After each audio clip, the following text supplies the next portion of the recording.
Jésus se rendit à la montagne des Oliviers. Mais dès le matin, il alla de nouveau dans le temple, et tout le peuple vint à lui. S'étant assis, il les enseignait.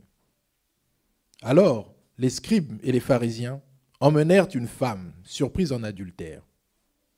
Et, la plaçant au milieu du peuple, ils dirent à Jésus, « Maître, cette femme a été surprise en flagrant délit d'adultère.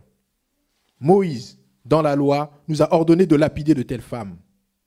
Toi, donc, que dis-tu » Il disait cela pour l'éprouver, afin de pouvoir l'accuser.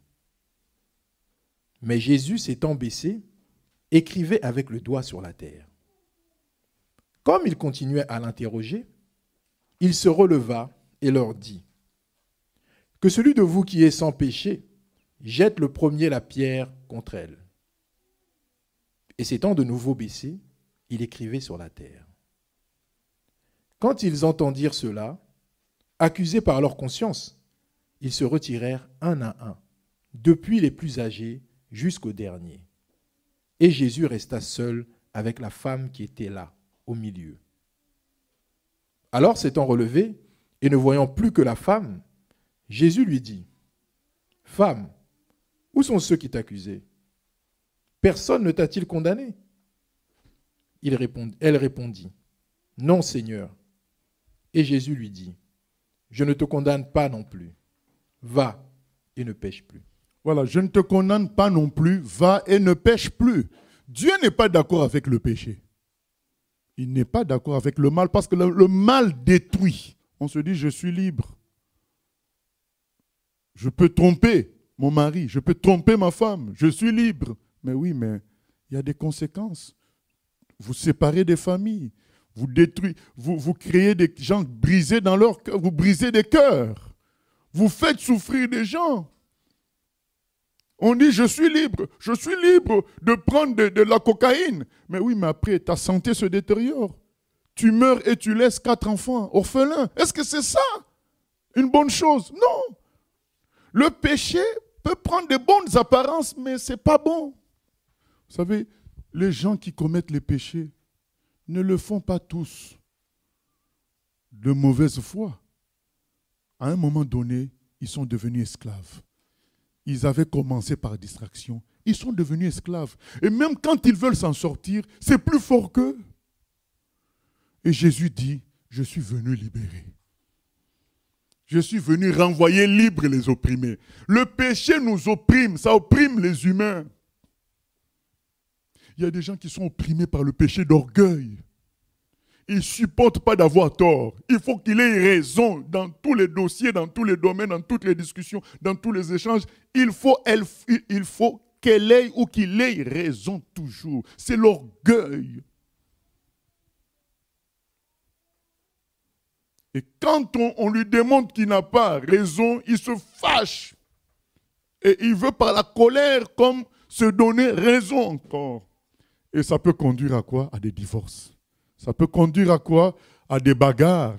On a vu dernièrement un jeune de 15 ans qui tue un autre avec une arme, juste parce qu'il veut prouver qu'il est quelqu'un. Ça, c'est l'esclavage du péché. Ces gens-là, pendant qu'ils font tout ça, ils sont comme fous. Ils sont comme drogués par l'orgueil, drogués par le mal. Et Jésus dit, je suis venu vous libérer. Nicky Cruz était un grand bandit à New York, un chef de gang. Comme il avait prêté son blouson à son meilleur ami, le meilleur ami a été tué par des gens qui pensaient viser Nicky Cruz. Donc comme ce blouson-là était connu de tous, en tirant sur son meilleur ami, il pensait tuer Nicky Cruz. Or, ce n'était pas lui.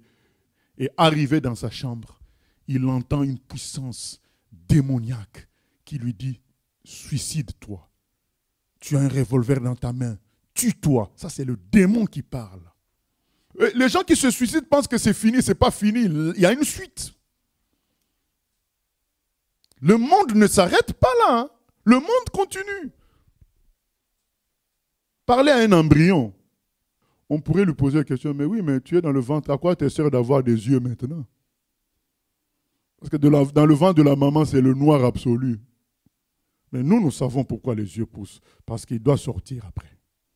Aujourd'hui, posons-nous la question, pourquoi nous avons une intelligence, sachant qu'à un moment donné, nous allons mourir? Cette intelligence-là sert à quoi?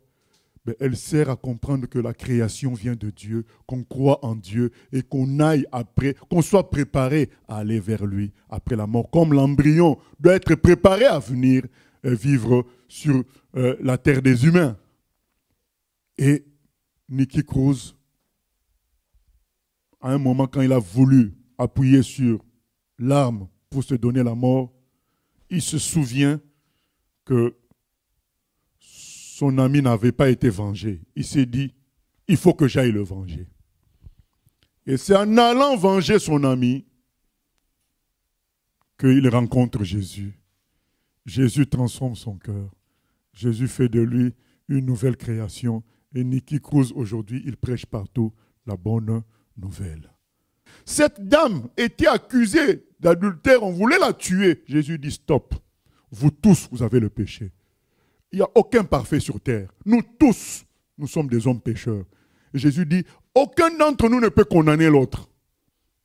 Mais Jésus dit à cette dame, mais moi, je vais m'en aller à la croix. Je vais mourir pour le péché de tous les humains. Si tu crois en moi, tu es considéré comme innocent puisque moi j'ai pris tes péchés. Et c'est pourquoi il dit à la dame, je ne te condamne pas. Va et ne pêche plus. Parce que je te communique ma vie désormais. C'est ce que Jésus veut faire pour nous tous.